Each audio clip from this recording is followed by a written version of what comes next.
मालवण या ठिकाणी छत्रपती शिवाजी महाराजांचा पुतळा कोसळल्यानंतर राज्यभर संतापाची लाट आहे।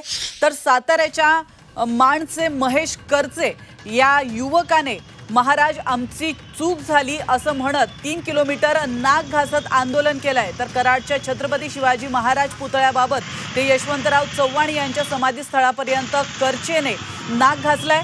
आपण या दृश्यांच्या माध्यमातून पाहू शकतो त्यांच्या सोबत असलेल्या आंदोलकांनी महाराज आम्हाला माफ करा या आशयाचे बॅनर झळकावलेत। पोलिसांनी या आंदोलकांना ताब्यात घेतलंय। नाक घासून आम्ही प्रायश्चित्त करत आहोत की महाराज आम्हाला माफ करा।